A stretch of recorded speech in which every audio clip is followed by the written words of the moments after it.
আমি আমার মাকে প্রশ্ন করেছি, মা তুমি যখন দুই হাত তুলে কাঁদো, আপনারা দেখবেন মায়েরা মাঝে মাঝে চোখের পানি ছেড়ে দিয়ে চোখের পানি চোখ ফুলিয়ে তারা কাঁদে।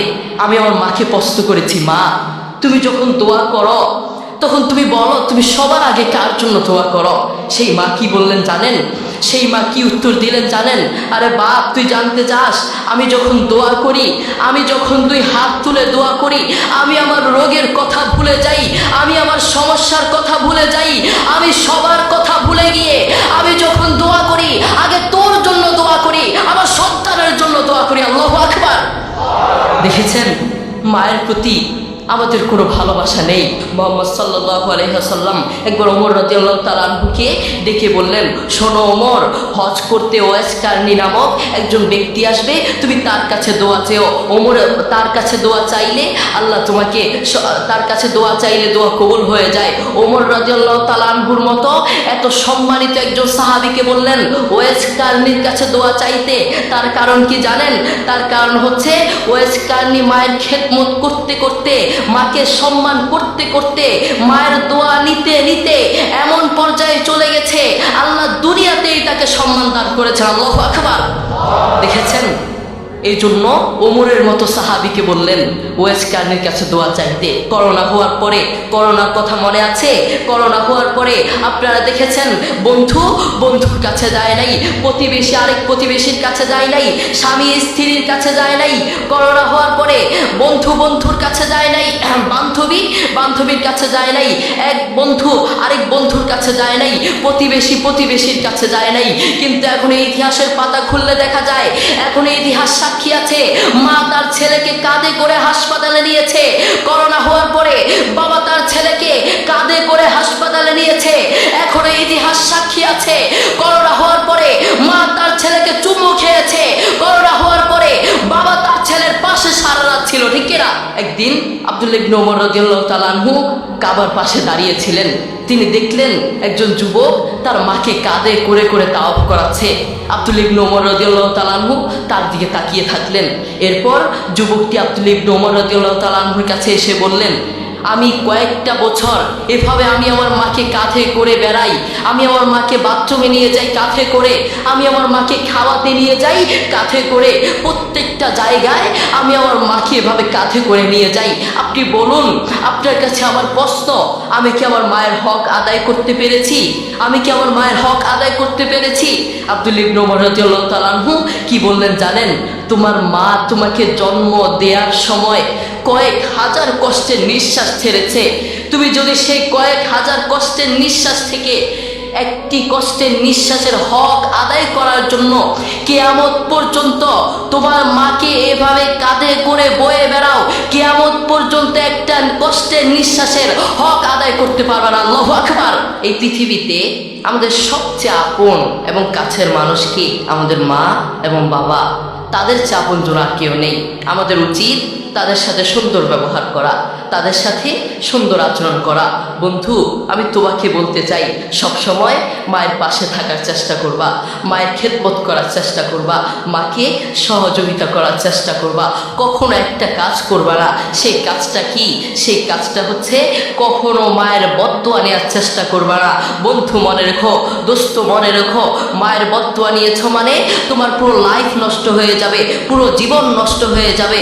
মনে রেখো, রাইফেলের গুলি মিস হতে পারে, মায়ের বদদোয়া মিস হতে পারে না, ঠিক কিনা? এই জন্য মায়ের কাছ থেকে কখনো বদদোয়া নেওয়া যাবে না। রাজি আছি ইনশাল্লাহ?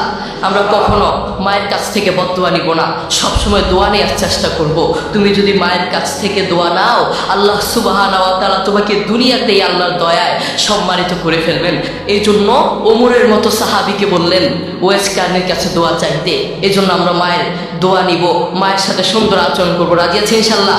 আমরা মায়ের সাথে সবসময় সুন্দর আচরণ করার চেষ্টা করব। আপনি দেখেন, আপনার মা আপনাকে প্রকৃতভাবে ভালোবাসেন ভাই, আপনাকে নিজের জীবনের চেয়েও ভালোবাসেন। আর কাউকে ভালো না বাসলেও তার সন্তানকে ভালোবাসেন। আপনার বন্ধু আপনাকে স্বার্থের জন্য ভালোবাসে, যারা আপনার জন্য পাগল তারা আপনাকে স্বার্থের জন্য ভালোবাসে, আপনার প্রিয় মানুষ আপনাকে স্বার্থের জন্য ভালোবাসে। সারা পৃথিবীটাই ধোঁকা, আপনাকে সবাই স্বার্থের জন্য ভালোবাসে। আপনার প্রতিবেশী আপনার কাছে আসবে স্বার্থের জন্য, আপনার প্রিয় মানুষ আপনার কাছে আসবে স্বার্থের জন্য, আপনার ভালোবাসার মানুষ আপনার কাছে আসবে শুধুমাত্র স্বার্থের জন্য। সারা পৃথিবীটাই ধোঁকা ধোঁকা, সারা পৃথিবীটা আপনার থেকে নিতে চায়, কিন্তু আপনার মা আপনাকে নিজের জীবনের চেয়েও ভালোবাসে, কিন্তু সেটা আপনি জানেন না। আপনার মা আপনাকে নিজের জীবনের চেয়েও ভালোবাসেন, কিন্তু সেই মায়ের প্রতি আপনার কোনো ভালোবাসা নেই, সেই বাবার প্রতি আপনার কোনো ভালোবাসা নেই। আপনি নাফরমান, আপনি কত বড় নাফরমান, আপনি নিজেকে প্রশ্ন করুন, আপনি কত বড় নাফরমান। আমি যদি তোমাকে প্রশ্ন করি, আজ সারাদিন তুমি কাকে বেশি, কার জন্য বেশি দোয়া করেছ? তুমি বলবা। তোমাকে যদি প্রশ্ন করি মায়ের জন্য কয়বার দোয়া করেছ? তুমি বলবা একবারও মায়ের জন্য দোয়া করতে পারি নাই।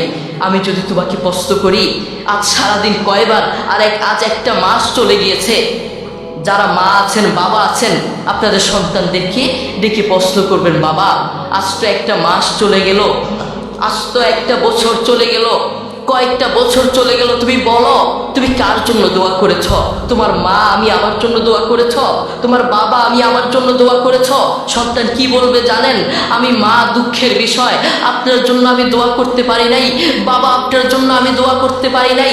কি সন্তান আপনি জন্ম দিলেন, যেই সন্তান আপনার জন্য দোয়া করতে পারে না ওটা সন্তান হতে পারে না। ওটার মতো না ফরমান আসমানের নিচে জমিনের উপরে আর একটা হতে পারে না, ঠিক কিনা? যেই সন্তান তার মায়ের জন্য দোয়া করতে পারে না ওটা কিসের সন্তান হলো? এই জন্য আমরা সবসময় মায়ের খেদমত করার চেষ্টা করব, মায়ের কাছ থেকে দোয়া নেওয়ার চেষ্টা করব। বন্ধু তুমি জানো, যুবক তুমি জানো, তোমার মা তোমাকে জন্ম দেওয়ার সময় কত কষ্ট করেছেন, সেই মায়ের জন্য তুমি দোয়া করতে জানো না।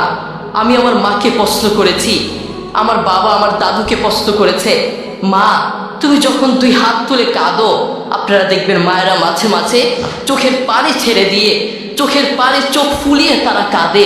আমি আমার মাকে প্রশ্ন করেছি, মা তুমি যখন দোয়া করো তখন তুমি বলো তুমি সবার আগে কার জন্য দোয়া করো? সেই মা কি বললেন জানেন? সেই মা কি উত্তর দিলেন জানেন? আরে বাপ তুই জানতে চাস, আমি যখন দোয়া করি, আমি যখন দুই হাত তুলে দোয়া করি, আমি আমার রোগের কথা ভুলে যাই, আমি আমার সমস্যার কথা ভুলে যাই, আমি সবার কথা ভুলে গিয়ে আমি যখন দোয়া করি আগে তোর জন্য দোয়া করি, আমার সন্তানের জন্য দোয়া করি। আল্লাহু আকবার। দেখেছেন মায়ের প্রতি আমাদের কোনো ভালোবাসা নেই।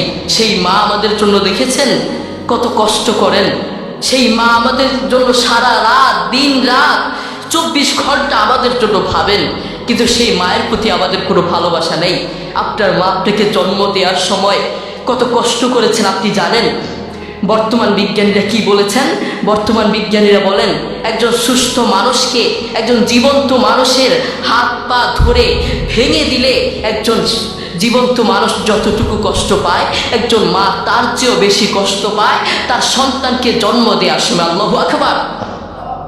এরপরেও কেন আমাদের মায়ের প্রতি ভালোবাসা নেই? কেন আমাদের মায়ের প্রতি ভালোবাসা নেই?